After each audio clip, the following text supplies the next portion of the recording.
"This is unacceptable. I want her fired." The woman's voice echoed across the store, sharp and angry. Every customer and employee nearby turned their heads. She stood at the checkout counter, her arms crossed tightly, eyes locked on the cashier in front of her. The cashier, a black woman in her early 20s, stood still. Her name tag read, Tasha. She didn't argue. She didn't flinch. She just looked at the woman calmly, her hands resting lightly on the edge of the counter. The store manager rushed over. "Is there a problem here?" he asked, trying to keep his tone light. The woman didn't hesitate. "Yes, there's a problem. This girl has an attitude. I don't appreciate the way she spoke to me. I've been shopping here for years, and this is the worst service I've ever had." Her voice got louder. She pointed again, as if that would make her case stronger. "People like her shouldn't be working here. Fire her. Right now." Tasha looked down at the counter, still silent. Not a single word in her defense. No protest, no denial. The manager glanced between the customer and Tasha, clearly uncomfortable. Other employees watched from a distance. A few customers whispered to each other. One man shook his head and walked away. But no one stepped forward. A few moments later, someone from HR entered the store. A middle-aged woman in business casual, clipboard in hand, expression tight.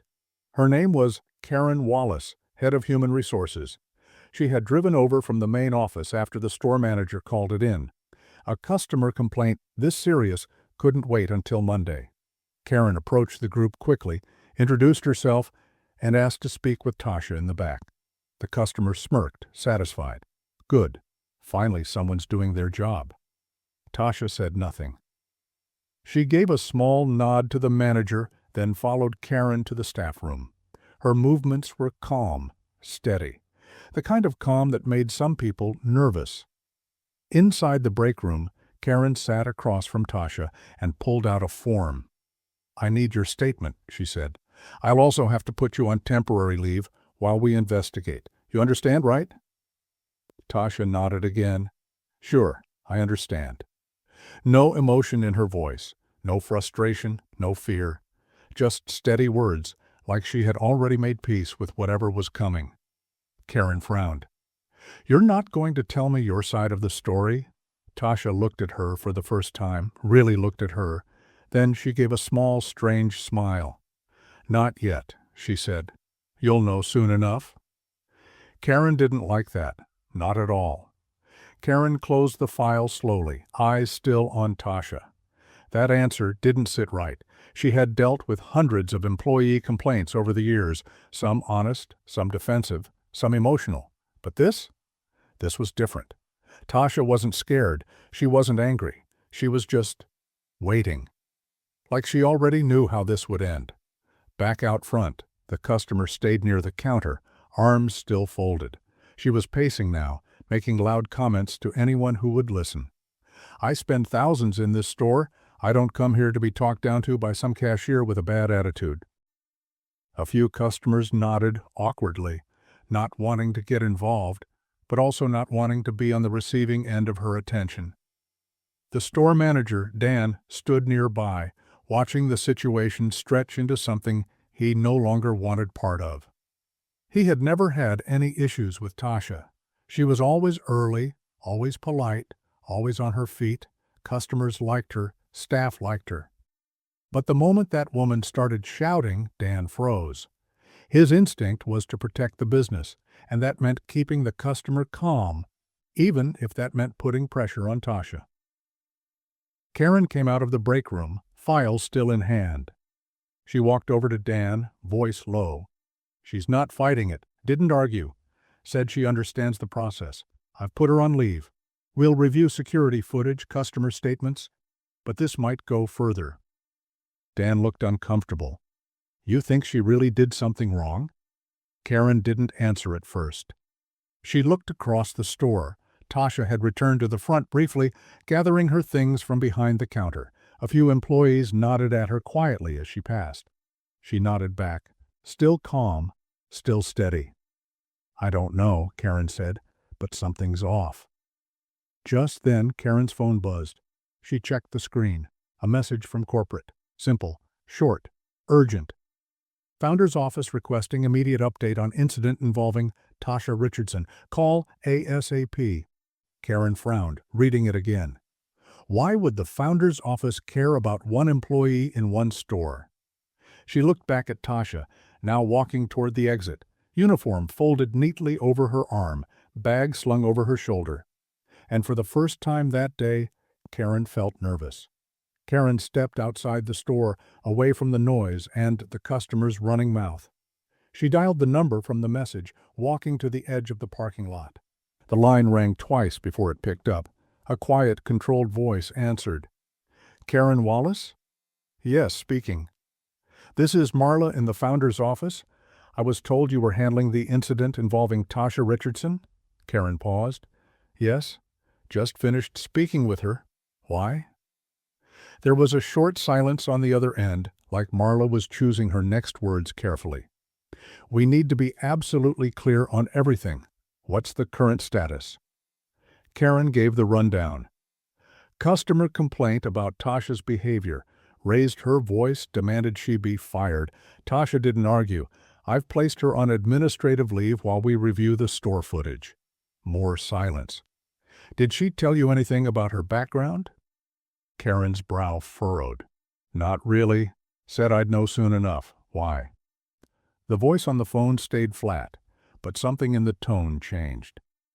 Ms. Richardson isn't just any employee. She's been working under a special arrangement, founder approved, and she's not on a regular contract. Karen blinked. What do you mean, not on a regular contract? She's here by request, directly from the founder. Full access, full protection. She wasn't placed there to fold shirts or run a register. She's evaluating internal culture and staff conduct. Quietly. Karen felt her stomach drop.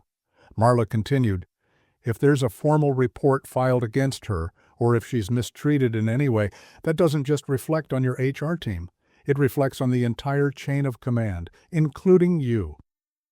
Karen gripped the phone tighter, her voice lower now. No one told me she was connected to the founder.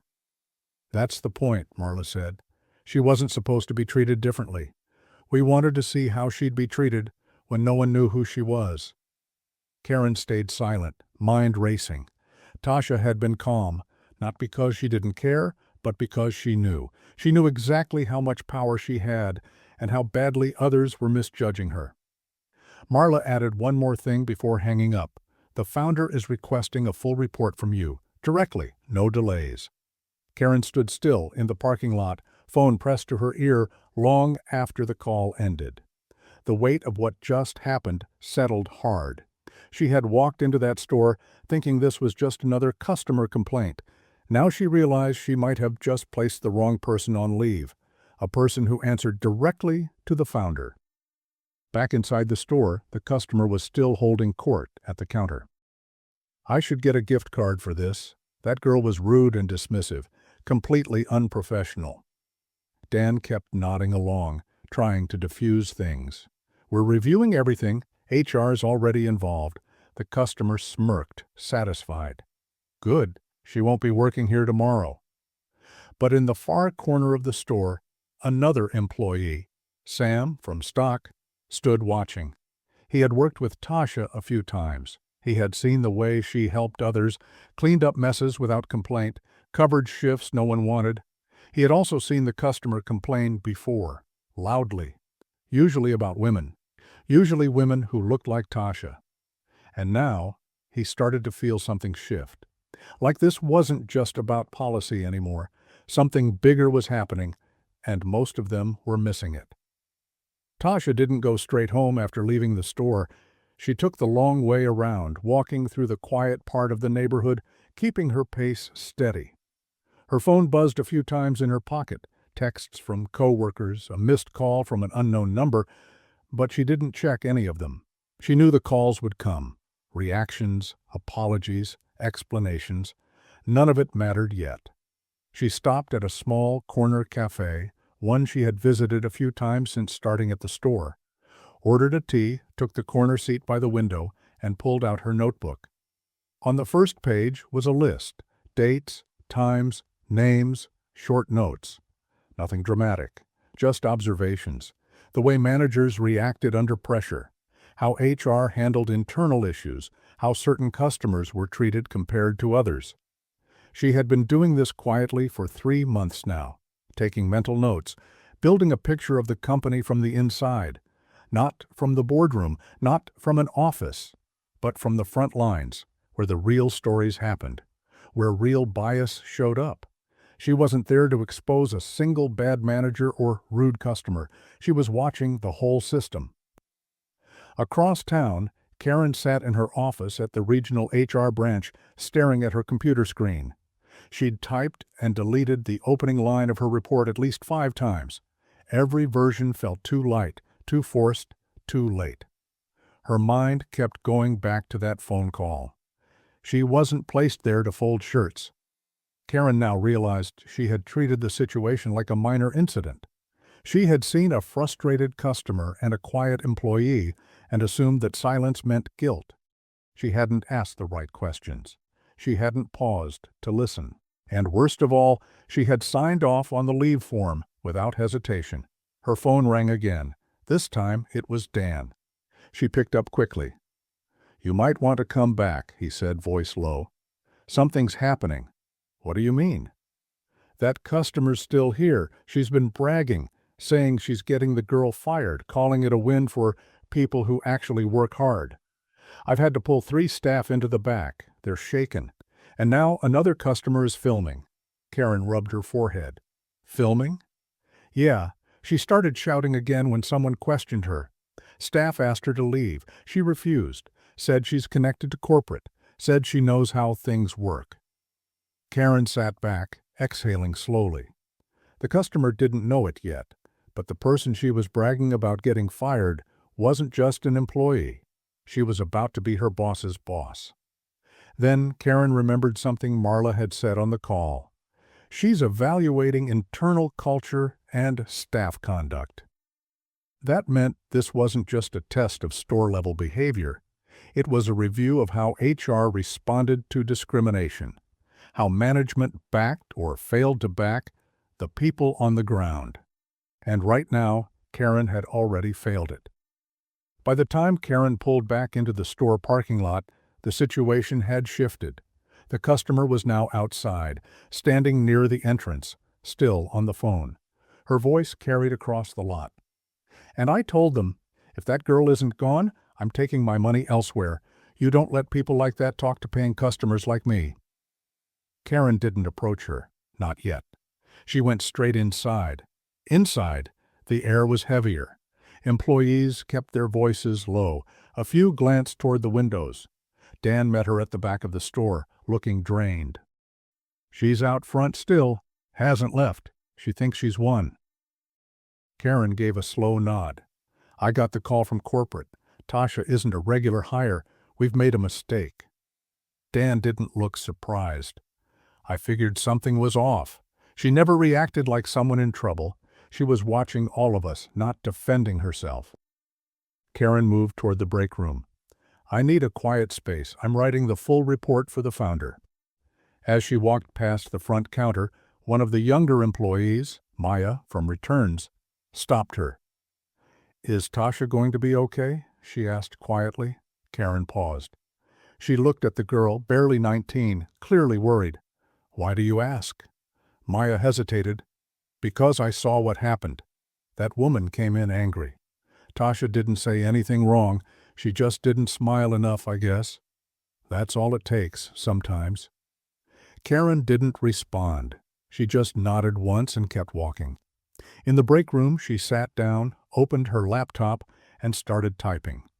This time, her words were sharp and detailed. She documented everything: the customer's behavior, the staff responses, her own decisions. She didn't soften it, no excuses.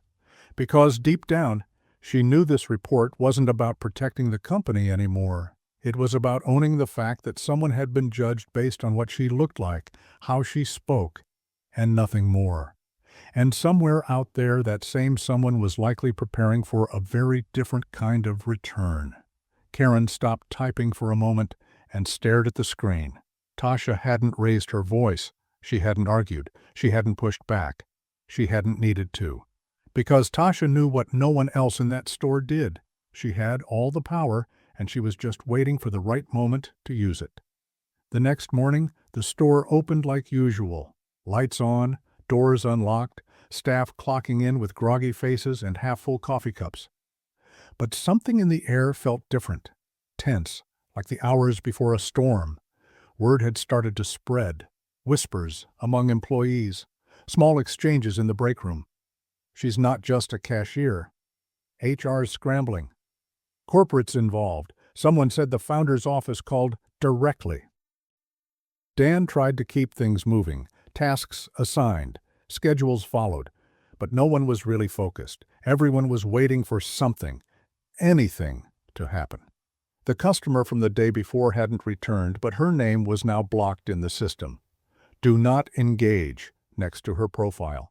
In the back office, Karen sat with her laptop open, phone on speaker. She was on a call with Marla again. "I've submitted the full report," Karen said. "It's honest. Every step we took, every step we didn't." There was a pause on the other end. "The founder appreciates your directness. We're flying in today." Karen blinked. "You're sending someone to the store?" "Number she's coming herself." Karen stared at the phone. "The founder is coming here? Personally?" "Yes, she'll arrive this afternoon. She wants to speak to the staff. And to Tasha." Karen's throat tightened. She'd worked in corporate HR for over 10 years. She had never met the founder. No one had. The woman stayed private, ran things quietly from behind the scenes. And now she was walking into this mess because of a situation Karen had treated like routine protocol. After the call ended, Karen sat still for a long moment. Her report had been thorough, but that wasn't the issue anymore. The issue was that she hadn't asked a simple question the day before. What if Tasha's calm wasn't submission? What if it was control? At 11:15, the store doors opened again. Tasha walked in. She wore the same uniform, simple black slacks, short-sleeve polo. But there was something different about her now. Everyone could feel it, her posture, her walk. She wasn't just returning to work, she was walking into her own investigation. Dan approached her carefully. "Hey, you're back?" Tasha smiled just slightly. "I am? HR told me you were still on leave." "I was," she said. "I'm not anymore." Dan didn't know how to respond. She walked past him, calm and collected, and headed toward the staff hallway. Karen stepped out of the office just in time to see her. "Tasha," she started. But Tasha held up one hand politely. "We'll talk after the meeting. She's on her way, isn't she?" Karen swallowed. "You know?" Tasha nodded. "I always knew." Then she walked down the hall and disappeared into the back. And for the first time since this started, Karen felt something she hadn't felt in years, completely and totally unprepared. By early afternoon, the tension in the store was thick. The employees were working, but with distracted eyes and quiet movements. Everyone had heard the same thing. The founder was coming. The woman whose name was printed on every pay stub, every wall plaque, every training manual. Most had never seen her in person. A few didn't even know what she looked like. Tasha remained in the back, not sitting, not pacing, just standing by the lockers with her arms crossed, waiting. She hadn't spoken much since arriving. A few co-workers had tried. Maya quietly asking if she was okay. Sam from stock offering to bring her a coffee. She had smiled politely but kept her distance. Dan hovered at the front entrance, checking his watch every 5 minutes. Karen stayed in the office, rewriting her notes, going over details again and again. Though it was clear by now, she wasn't going to control what happened next. At exactly 1 p.m., a black car pulled into the parking lot. No security, no assistance, just one person in the back seat. The driver stepped out, opened the door, and a woman in her late 50s stepped out calmly. Hair pulled back, simple dress suit, no makeup, no frills, but the presence, immediate, strong, focused. Every passerby seemed to feel it without knowing who she was. Karen rushed out to greet her. Ma'am, welcome. Thank you for coming. We've set up the office if you'd like to review. The founder cut her off with a quiet look. No office. Her voice was calm, low. We're doing this in the store. Karen blinked. In the front? She nodded. Everyone should hear it. Dan came to the door, wide-eyed. He opened it without a word. The founder walked in and everything stopped. Conversations dropped off. Phones were set down. Heads turned. She walked slowly, not looking at the shelves or the stock, but at the people, staff, customers, every face. She stopped in the middle of the store, near the front counter, and turned around. "Can someone ask Tasha Richardson to join me?" she said simply. Nobody moved. It was Maya who finally stepped away and jogged quietly toward the back. A few seconds later, Tasha appeared. She didn't rush. She didn't hesitate. She walked out like she belonged there. The founder turned to her. "Ready?" Tasha nodded once. The founder looked back at the room. "Some of you know me. Most of you probably don't. That's fine. I'm not here for introductions. I'm here because yesterday one of our employees, Tasha, was humiliated. Loudly, publicly, and most of you let it happen." Silence. She continued, voice still calm. "A customer came in and demanded her removal, not because of performance, not because of facts, but because she didn't like the way Tasha looked, the way she stood, the way she carried herself. And while that customer made a scene, others watched and said nothing. Some agreed, some laughed, some turned their backs. That tells me more about this company than any report ever could." Dan shifted awkwardly. Karen didn't move. A few employees looked at the floor. The founder looked at Tasha. "Tell them who you are." Tasha stepped forward, voice clear. "My name is Tasha Richardson. I've been working here for 3 months, but I wasn't hired to run a register. I was asked by the founder herself to work quietly on the ground, to see how things really function, how people are treated, especially when they don't look like the ideal employee." Maya covered her mouth. Sam muttered, "Holy sh," under his breath. "I've taken notes every day. I've reported incidents. And what happened yesterday was not the first time something like this occurred, but it was the moment people made their positions clear." The founder nodded. "That customer will not return here again. She's been banned from every store we operate. But that's the easy part. The hard part is what happens now. Because the culture we've allowed to grow here, it's broken, and it will be rebuilt." No one dared speak. Tasha was no longer just a cashier in uniform. She stood next to the founder as a trusted representative. A woman who had been disrespected by nearly everyone in the room and who now held their future in her hands. The silence that followed was thick, too heavy to ignore, too sharp to escape. Some employees stood frozen, unsure where to look. Others exchanged small, guilty glances, already replaying the previous day in their minds. Who had laughed when the customer shouted? Who had stepped away, pretending not to hear? Who had silently agreed with everything being said, simply because it was easier? Tasha scanned the room, not with anger but with clarity. Her eyes didn't accuse. They observed, noted. She knew which ones had quietly helped her, who had warned her about certain managers, who had said nothing, and who had enjoyed watching her be humiliated. She had watched them just as closely as they'd watched her, except her memory was sharper. The founder took a step forward, speaking again. "I didn't ask Tasha to take this role for show. I didn't send her here to babysit a store. I sent her here to see what kind of company I've really built, not on paper, not through polished reports, but on the ground floor, where our values either live or die." Karen finally found her voice. "Ma'am, if I may," she began. The founder turned slightly, calm but cold. "You already did. You filed a report.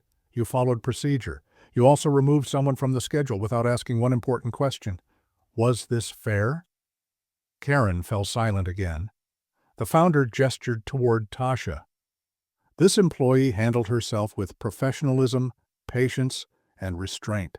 She was insulted, degraded, and she didn't retaliate once. That is strength. That is what leadership looks like, and none of you recognized it, not even those in charge." Dan looked like he might speak, then thought better of it. The founder kept going. "This isn't just about race, it's about perception, about what people assume based on how someone looks, or sounds, or where they stand. You thought Tasha was just a cashier. You thought she was beneath you. That is a failure of character, and this company will no longer tolerate that." Her voice didn't rise. It didn't need to. It was clear. Director. Final. Tasha stepped forward again. "I don't want anyone fired just to make a point," she said. "But I do want people to be held accountable. I want the ones who watched it happen to think hard about why they stayed silent. I want the ones who laugh to remember that moment every time they're asked what kind of person they are. And I want the ones who carry that same bias in them to understand your time is up." She looked directly at one man by the aisle, Tom from inventory. He had chuckled when the customer mocked her accent. He looked away now, his face pale. Karen stood behind the counter, hands clenched at her sides. "Tasha," she said quietly, "I'm sorry." Tasha didn't blink. "You followed the handbook. But people like me don't live in handbooks. We live in moments where people decide whether or not we're worth defending." Then she turned back to the founder. "Do you still want me to finish the assignment?" she asked. The founder smiled slightly for the first time. "You already did." She stepped forward and faced the employees. "Starting today, this store is under full review. There will be new guidelines, new training, and new expectations. Tasha will be overseeing it directly. Any pushback will be treated as resistance to company values, and those values are not optional." A few people swallowed hard. No one said a word. "And one more thing," the founder added, her voice still even. "Respect is not something you give to someone because of their position. It's something you offer because of their humanity. If that's a problem for anyone here, now's a good time to speak up." No one did. Then the founder looked at Tasha and said, "You're in charge now?" And with that, the balance of power shifted completely. Tasha didn't move right away. She stood quietly as the founder's words settled over the room. The weight of what had just been said was clear, and yet no one seemed ready to break the silence. It was the kind of moment that made people squirm, not because they were surprised, but because deep down they knew they'd been seen. Fully. Truthfully. When Tasha finally stepped forward, she wasn't holding a clipboard. She didn't pull out a checklist or start giving orders. She just walked to the center of the room and looked around, making direct eye contact with the staff, one by one. "I came into this store to learn how people are treated when they don't walk in with a title," she said. Her voice was calm, firm, but not angry. "I didn't tell anyone who I was because I wanted honesty, not performance, and I got it. From all of you." Several employees looked away. A few shuffled their feet. One girl near the shoe section looked like she might cry. "You treated me like background noise," Tasha continued, "like I was disposable, like I didn't matter." She turned toward Tom. "You made jokes under your breath. I heard them. I pretended I didn't. But I did." Tom's face went stiff. He didn't speak. She turned toward Maria, the floor supervisor. "You watched what happened yesterday. You stood 10 feet away. You didn't say a word." Maria opened her mouth, then closed it again. Her face flushed red. "And Karen," Tasha said, now looking directly at the HR director. "You showed up with a form in your hand and a decision already made. You asked for a statement, but you never asked me a single question that mattered. You were here to contain a situation, not understand it." Karen looked like she'd been punched. She tried to speak, but couldn't. "But," Tasha said, her tone shifting slightly, "not everyone failed."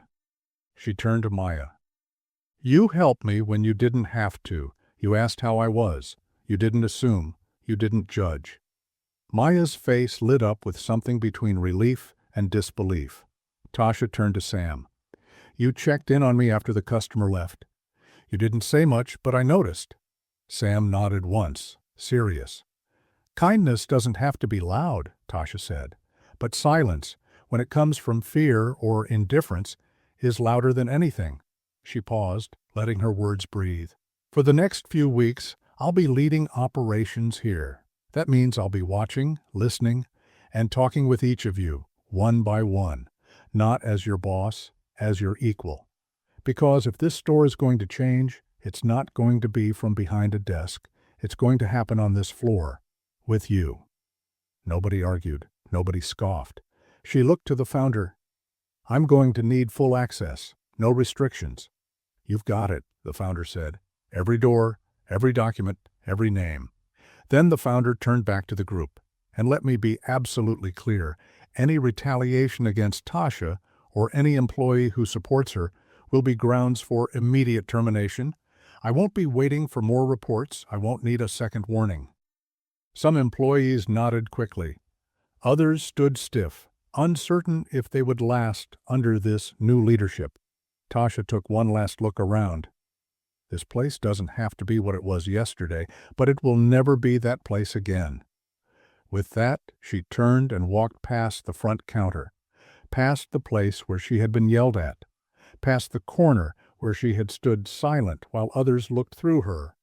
She wasn't invisible anymore, and now everyone in that building had to face her, not just as an employee, but as the person holding the mirror to everything they thought they could get away with. By the next morning, the store felt different, not louder, not busier, but tense in a new way. Staff showed up early, conversations were shorter, people stayed close to their stations. They weren't afraid of Tasha, they were afraid of being seen by her again, this time under a spotlight they hadn't expected. Karen arrived before opening, hair pinned back tighter than usual, face unreadable. She had barely slept. Her inbox was full, messages from corporate, policy templates, legal phrasing, a draft memo she wasn't sure how to phrase. But above all that, one question kept hitting her. If this is how we treat people when we think no one's watching, what else have we ignored? She saw Tasha standing at the staff whiteboard, quietly adjusting the day's shift list. There was no security around her, no assistant, no clipboard. She didn't act like someone who had taken control. She acted like someone who had been in control the whole time. Karen approached, cautiously. I wanted to check in, she said. Tasha didn't turn around immediately. You mean, explain? Karen's voice faltered for half a second. I mean, both. Tasha finally turned. Her expression wasn't angry, but it was serious. You had every tool to ask the right questions. You chose the fast route. You thought being neutral was the safest thing. Karen nodded once. I did. Tasha didn't push. She didn't raise her voice. That customer never had power. You gave it to her. You put it in her hands, and then you let her use it against me. I know, Karen said quietly. What would have happened if I was just an ordinary employee? Tasha asked. What if I wasn't connected to anyone in power? Would I still be off the schedule? Would anyone have looked twice at her complaint? Karen had no good answer. Probably not. Tasha looked her dead in the eye. That's the problem. Karen swallowed that truth. It sat heavy. At the front of the store, employees were starting to filter in. Maya arrived early again, same as always. Sam was walking the floor, checking labels, keeping busy. Tom came in late, eyes down, avoiding everyone. Tasha stepped out from behind the counter and called a staff meeting. No one argued. They gathered in a loose circle right there in the center of the store. No suits, no podium. Just a quiet group of people with yesterday's events still fresh in their minds. I'm not here to give a speech, Tasha said. I've been here long enough to know who listens and who performs listening. There's a difference. She glanced across the faces. This isn't about making you feel bad. It's about showing you what accountability looks like when you can't hide behind job titles. The only people who should be nervous today are the ones who keep confusing silence for safety. She looked at Tom. He didn't speak, but he didn't look away either. We'll be holding one-on-one reviews this week, not just about customer service, about values, how you treat people when no one's clapping. Someone in the back muttered, "Damn," under their breath. But it wasn't sarcastic. It was respect. Tasha finished with a simple statement. "This isn't a reset. This is the truth showing up to work." Then she walked away. And for the first time in days, no one had anything to say. Throughout the rest of the day, the energy inside the store shifted again, not dramatically, but noticeably. Small things, the way people made eye contact, how they held conversations, how quickly they moved when Tasha walked by. It wasn't fear, not exactly. It was adjustment, a slow, uneasy recalibration to the fact that someone had been watching all along, and now that person was in charge. Tasha spent most of her time quietly observing. She didn't take notes openly. She didn't bark orders or correct people mid-task. She watched how they treated customers, how they treated each other, how they moved when they didn't know someone was paying attention. She'd always watched. But now her presence carried weight, and people knew it. She pulled a few employees aside that day. Quick, quiet conversations in the break room. Maya, first. "You've always treated people fairly," Tasha told her, "even when it wasn't popular. That matters more than you think." Maya nodded, caught off guard. "I just didn't want to be part of something ugly." "You weren't," Tasha said. "You were the one person who turned toward the fire, not away from it." She also spoke with Sam, asked about inventory issues, staffing gaps, things that didn't show up in the system. "You're good at keeping things running," she said. "Thanks," he said, scratching the back of his neck. "Didn't think anyone noticed." "I did." But not every conversation was easy. When she called Tom in, he came reluctantly, sat stiffly in the chair across from her, arms crossed. "You know why you're here," she said. Tom nodded once. "Yeah." "I'm not asking for a confession," she said. "I'm asking for honesty." Tom stayed quiet for a moment. Then, "I thought you were just someone passing through." "A new hire. I didn't think any of it mattered." "You thought what you said was harmless?" He shifted in his seat. "It wasn't meant to hurt." "But it did," she said, plain and clear. "What people like you think is harmless, we carry around for days, weeks.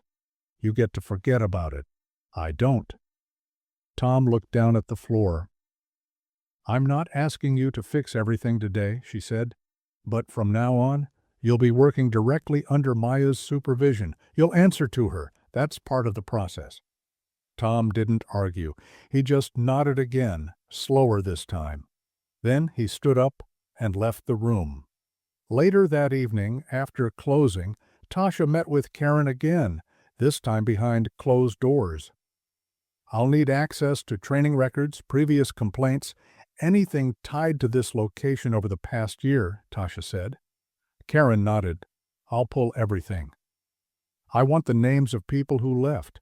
I want to know who resigned suddenly and why." "You'll have it. And I want to see the customer complaint logs, especially ones that mention race, tone, or attitude." Karen hesitated. "Some of that might require legal clearance." Tasha didn't blink. "Then get it." Karen didn't argue, because now every door was open, every wall was thin. The days of brushing things under the rug were over, and everyone knew it. 2 days later, the ripple effect had turned into something bigger, not loud, not chaotic, just steady movement under the surface, like everyone in the store was suddenly aware of how visible they really were. Tasha didn't need to raise her voice or walk around with a title printed on her badge. The change came from how people carried themselves when she was near. No more side comments, no eye rolls, no lazy shortcuts in the corners of the store where management used to ignore. Karen handed over the files Tasha requested, a thick folder of exit interviews, internal memos, and customer complaints.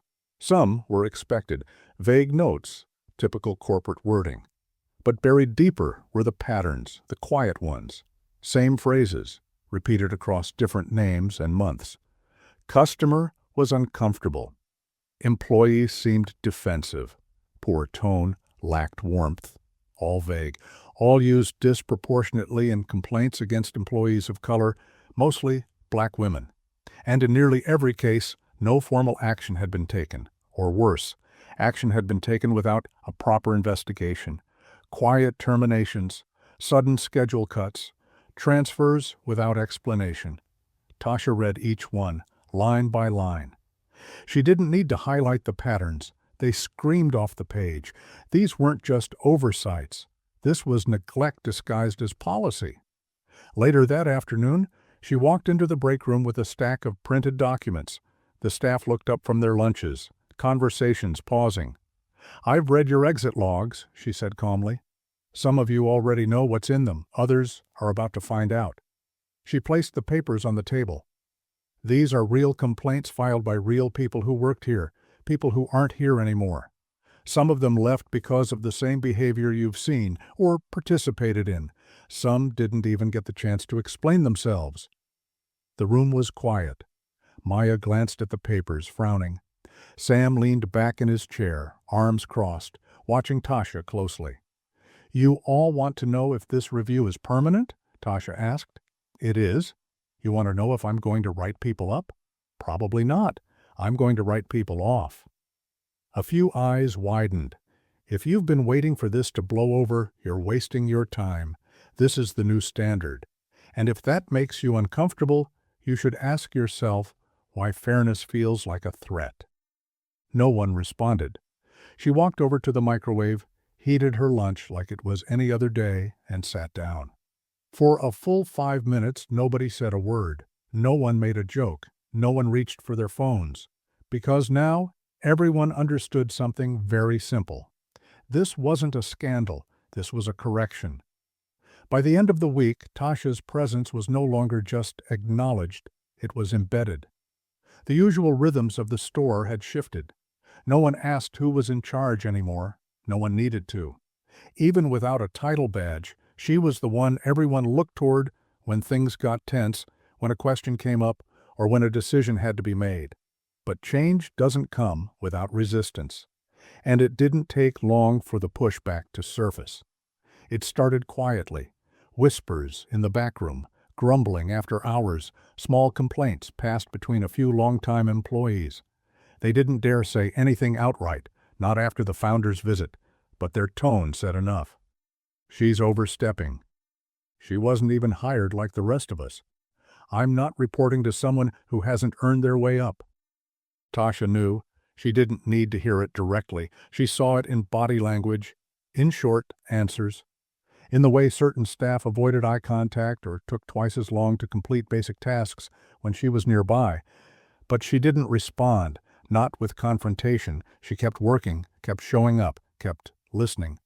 Because that was part of the plan, too, to see who adjusted and who just got quieter about their disrespect. One afternoon, she asked Karen to schedule a full team meeting, mandatory during business hours, in the center of the store. No excuses. They gathered slowly, unsure of what was coming. Tasha stood with her arms at her sides, no clipboard, no script, just calm focus. "I've been here long enough now to tell the difference between growth and tolerance," she said. "Some of you are trying. Some of you are just waiting me out." A few people shifted in place. I've read the complaints, I've seen the trends, but I've also seen the moments where things went right, where people stepped up. I've seen Maya coach a new hire with patience. I've seen Sam de-escalate a rude customer without raising his voice. I've even seen Karen take full responsibility for a poor decision, which is more than I can say for some of you. Karen looked up, surprised by the mention. She didn't smile, but she nodded once. "But I've also watched people roll their eyes when I walk past. I've heard muttered comments when you thought I was out of earshot. And I've seen the same 5 people avoid every interaction that doesn't benefit them." Tasha paused. No names. But a few faces changed, reddened. "I'm not here to force anyone to be a better person," she said. "I'm here to give this place a chance to be better. That's it. What you do with that chance is up to you. But understand this. There's no returning to what this store was before. That version of this workplace is gone." She gestured toward the back room. The documents are there for anyone who wants to understand the full picture. I've highlighted the names and details, no sugarcoating, just facts. If you've never had to wonder whether your skin color, your accent, your silence could be used against you, then read those documents and try to imagine it.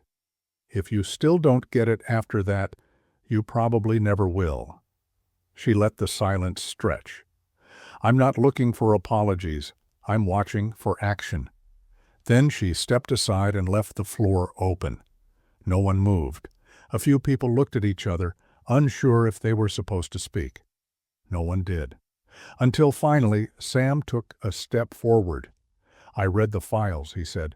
"There's stuff in there that made me feel sick. Stuff I didn't know was happening. I don't know how I missed it, or maybe I just didn't look hard enough." Tasha gave a small nod, but said nothing. Then Maya spoke. "I'm proud you're the one leading this," she said, "and I don't care who has a problem with it." Still, the rest stayed quiet. But it didn't matter. Tasha had made her point clear, without raising her voice, without calling anyone out directly.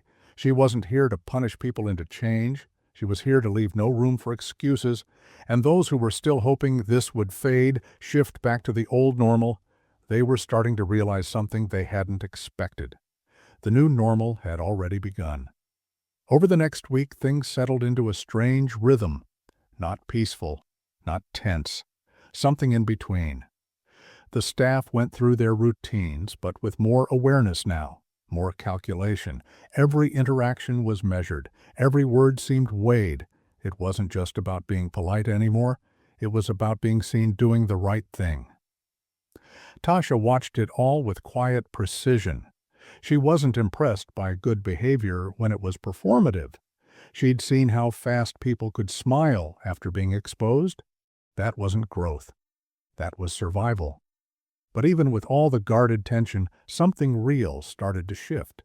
Not because people were forced to change, but because the old safety nets were gone. No more hiding behind seniority or titles. No more, "we've always done it this way." And the truth is, once people stopped feeling untouchable, they behaved differently. Karen, for one, had changed, subtly but noticeably. She stopped using vague phrases like policy alignment and standard procedure. She started asking better questions. She started checking records herself instead of relying on filtered reports. She also stopped defending her silence. Tasha had made that clear. Silence wasn't neutral. It was a position. They worked together more now, not as friends, but as professionals who understood that the cost of pretending was higher than the discomfort of honesty. Karen didn't try to earn Tasha's trust. She tried to earn her own credibility back, and that mattered more. One morning, Tasha met with the regional manager, Rachel Dwyer, who had flown in quietly a day earlier to check on progress. She was all smiles, tailored suit, soft voice. "I've been hearing wonderful things," Rachel said, settling into the small office chair. "Corporate's very impressed with how you've handled things. You've got strong instincts." Tasha nodded, but said nothing. Rachel leaned forward slightly. "I just want to make sure we're all aligned. We don't want to alienate good employees. Change is important, but we need buy-in." Tasha met her eyes. "Buy-in doesn't come from protecting people who are part of the problem." Rachel paused, smiled again, but more tightly this time. "Of course, I just mean, there's been some chatter, a few complaints that this has turned into more of a witch hunt than a reset." Tasha leaned back in her chair.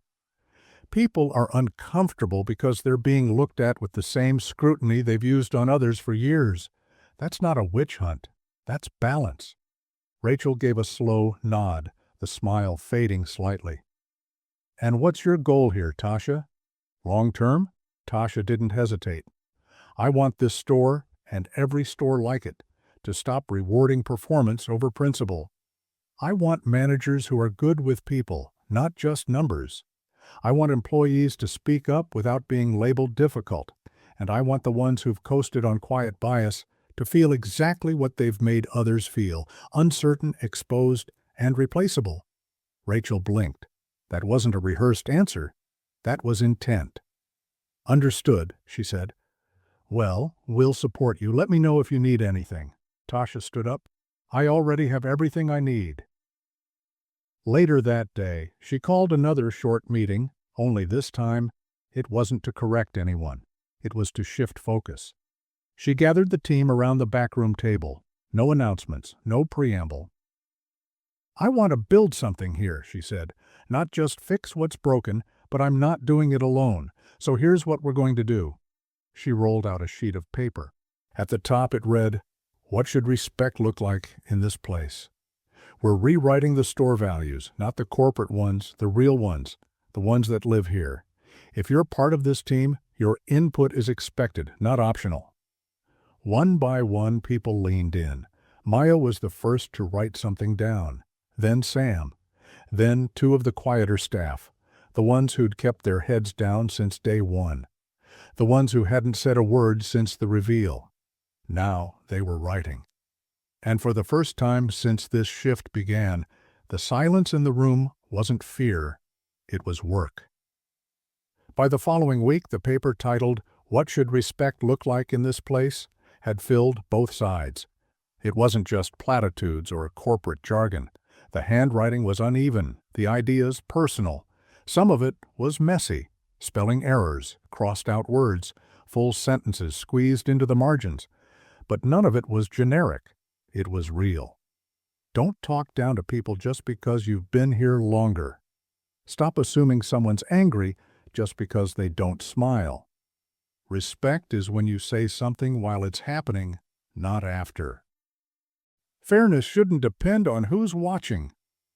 Tasha read every line, not as a formality, but carefully, like each word came with a name behind it. And they did. She could tell which notes were written by staff who had been ignored and which ones came from those trying to quietly redeem themselves. It wasn't a performance anymore, it was beginning to look like reflection. The paper didn't fix anything overnight. The bad habits hadn't vanished. But people had started to think twice, not out of fear, but out of awareness. That alone was a shift. A few employees even started holding each other accountable, gently correcting tone, pointing out small patterns that used to go unchecked. Tasha didn't comment every time she saw it. She didn't need to.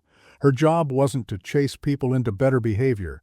It was to make the old behavior impossible to ignore. Meanwhile, Karen continued processing the old complaint files. What started as an internal review had now turned into a broader audit. Corporate had quietly reached out for copies. Legal had begun flagging trends. What had happened in this store wasn't isolated, and everyone knew it. In a quiet moment, Karen came to Tasha in the break room. "I wanted to ask, what's your plan once this is over?" she said. Tasha looked up from her notes. "What makes you think there's an over?" Karen hesitated. "I guess I thought this was a short-term review, a trial." Tasha gave a short laugh. "For you, maybe." Karen folded her arms. "You're staying then?" "I'm not just staying," Tasha said. "I'm preparing." "For what?" Tasha paused. "For the next level. Because this isn't about one store. This is a pattern, Karen. You know that." Karen nodded slowly. She did know. Tasha leaned in. "How many people do you think we've lost before they even got a chance to be seen properly? Not because they were unqualified, but because they were dismissed before they could even settle in." Karen didn't answer. Tasha continued. "This isn't about punishment. It's about building a place where people don't have to carry twice the weight just to stand in the same spot." Karen exhaled. "If you ever need help with that." "I will," Tasha said. "And I'll remember who offered it without waiting to see how the wind blows." Just then, Maya knocked on the open door. "Sorry to interrupt," she said. "There's someone at the front asking for Tasha. They said they're from corporate." Tasha stood up. "Tell them I'll be right there." She didn't rush. She gathered her notes, closed her folder, smoothed her shirt. Because whoever was at the front wasn't just here to talk. They were here to respond to a shift that had finally started moving beyond this one building. A shift with weight, with reach, and with a name they now had to say with respect. Tasha walked to the front of the store with the same steady pace she'd kept from day one. No rush, no hesitation. Staff who noticed her passing went quiet, some stepping aside without thinking. Not because they feared her, but because they understood what she now represented. At the counter stood a woman in her 40s, sharp suit, no smile, badge clipped to her blazer with a familiar logo, Corporate Oversight Division. She extended her hand the moment Tasha approached. "Tasha Richardson?" she asked. "Yes." "I'm Angela Rhodes. I've been assigned to expand the internal culture audit. Senior leadership has read your report. They'd like to speak with you. Directly." Tasha nodded once. "When?" Angela didn't blink. "Now." Behind them, a few employees had gathered near the clothing racks, pretending to work but clearly listening. Sam, standing near the returns desk, raised his eyebrows slightly. Maya caught Tasha's eye and gave a small nod, steady like she always had. Karen stepped out from the side hallway, watching everything unfold. She said nothing. She didn't need to. Tasha turned back to Angela. "Let's go." They left without ceremony. No speeches, no announcements, just a quiet exit, the kind that carried more weight than applause ever could. Back in the store, the staff returned to their stations. Someone turned down the store music. Someone else picked up a clipboard, suddenly aware of how they carried themselves in front of others. The culture hadn't changed overnight, but the silence had meaning now. The kind of silence that comes after a shift you can't walk back. In the car, Angela pulled out a folder and passed it across the seat to Tasha. "This includes incident reports from other locations, similar patterns. They've asked you to review them. Consider a broader role." Tasha opened the folder. The names weren't familiar. The situations were. She closed it slowly. "I'll need a team." "You'll have one." They drove off, quiet at first. The city rolled past the window, another street, another store, another staff waiting for someone to finally say what needed to be said out loud. Tasha looked ahead. She didn't need a title to know what was coming next. She was the title now, and it was their turn to adjust.